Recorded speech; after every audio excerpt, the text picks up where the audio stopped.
तो चलो बिहार, चलो उत्तर प्रदेश, चलो तमिलनाडु, तुमको पटक पटक के मारेंगे। कि निशिकांत दुबे ये उत्तर भारत का प्रतीक नहीं है। महाराष्ट्र और बिहार दोनों अलग अलग राज्य, लेकिन इस वक्त राजनीतिक तपिश दोनों जगह बराबर है। दरअसल बीएमसी चुनाव की आहट ने महाराष्ट्र की सियासत में फिर से मराठी बनाम उत्तर भारतीय का जिन खड़ा कर दिया है।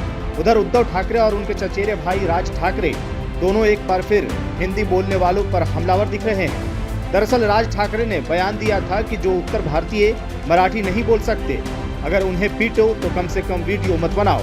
और फिर बस क्या था, इस पर बीजेपी सांसद निशिकांत दुबे भड़क उठे। उन्होंने दिया तेज, तीखा और चुनौती भरा जवाब। निशिकांत दुबे ने पलटवार करते हुए कहा, आप हमारे पैसों से जीते हो, महाराष्ट्र से बाहर आओ, बिहार, यूपी या तमिलनाडु में आकर देखो, पटक पटक कर मारेंगे।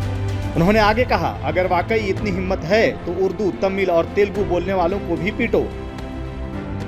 आप किसकी रोटी खा रहे हो? वहां टाटा है, बिरला है, रिलायंस है, कोई महाराष्ट्र में यूनिट नहीं है। सब टैक्स पेयर जो है, टाटा यदि बिहार झारखंड नहीं होता, उस वक्त बिहार नहीं होता, टाटा ने तो पहली फैक्ट्री वहीं बनाई। हमारे पैसे पर पल रहे हो, तुम कौन सा टैक्स देते हो? कौन सी इंडस्ट्री है तुम्हारे पास? माइंस हमारे पास है, झारखंड के पास है, छत्तीसगढ़ के पास है, मध्य प्रदेश के पास है, उड़ीसा के पास है। आपके पास कौन सी माइंस है? रिफाइनरी यदि रिलायंस ने बैठाई है, एसआर ने रिफाइनरी बैठाई, तो वो गुजरात में रिफाइनरी बैठाई है। सारी इंडस्ट्री जो है, सेमीकंडक्टर की भी इंडस्ट्री है, तो गुजरात में आ रही है।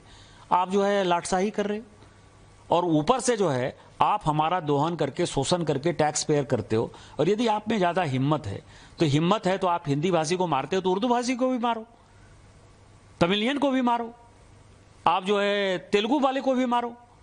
आप जो इस तरह की घटिया हरकत कर रहे हो, और मैंने हमेशा कहा है कि जब अपने घर में हो, महाराष्ट्र में हो, यदि बहुत बड़े बॉस हो तो चलो बिहार, चलो उत्तर प्रदेश, चलो तमिलनाडु, तुमको पटक पटक के मारेंगे। ये अनार्की जो है नहीं चलेगी। हम मराठी का सम्मान करते हैं, मराठी एक आदरणीय भाषा है। उधर निशिकांत दुबे के बयान पर पलटवार करने आदित्य ठाकरे भी सामने आ गए। उन्होंने कहा कि निशिकांत दुबे उत्तर भारत की आवाज नहीं है, वे सिर्फ बीजेपी की सोच का चेहरा है। उत्तर भारत के लोग ऐसे नहीं हैं।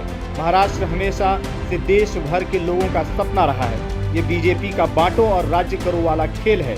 उन्होंने साफ कहा, हमारी लड़ाई किसी भाषा या राज्य से नहीं, बल्कि सत्ता के दुरुपयोग और बीजेपी की मानसिकता से है। ऐसे लोग जो नफरत की आग लगाना चाहते हैं, उनकी बातों पर ध्यान मत दीजिए, तभी उनकी राजनीति नहीं चलेगी। ये उत्तर भारतीय नहीं है। ये जो आदमी है, जो भाजपा का सांसद है, वो भाजपा की मानसिकता है। उत्तर भारत ऐसे नहीं है। महाराष्ट्र में बहुत सारे उत्तर भारतीय, दक्षिण भारतीय, सारे पूरे देश से लोग आते हैं, सपना लेके आते हैं। भाजपा का ये प्लेबुक है, तोड़ो फोड़ो राज करो। अगर आप देखें तो हमारी जो लड़ाई थी वो सरकार के खिलाफ थी, किसी भाषा के खिलाफ नहीं थी।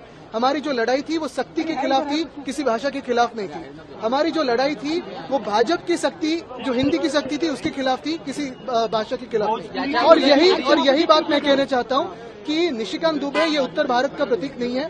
बहुत सारे लोग हैं, जैसे हमारे यहाँ आनंद दुबे है, वो तो शिवसैनिक है, वो तो काम करते हैं। तो यही बात मैं कहना चाहता हूँ कि ऐसे जो लोग हैं जो आग लगाना चाहते हैं, उनकी तरफ आप भी उनको अगर स्पेस ना दे तो इनकी कोई पॉलिटिक्स चलेगी। ऐसे में सवाल उठता है कि क्या ये भाषा और क्षेत्र की लड़ाई वाकई जमीनी मुद्दों की लड़ाई है, या फिर ये सब कुछ एक चुनावी स्टंट है? आपका इस पर क्या मानना है और आप पूरे मुद्दे को किस तरीके से देखते हैं? अपनी राय कमेंट बॉक्स में जरूर बताएं।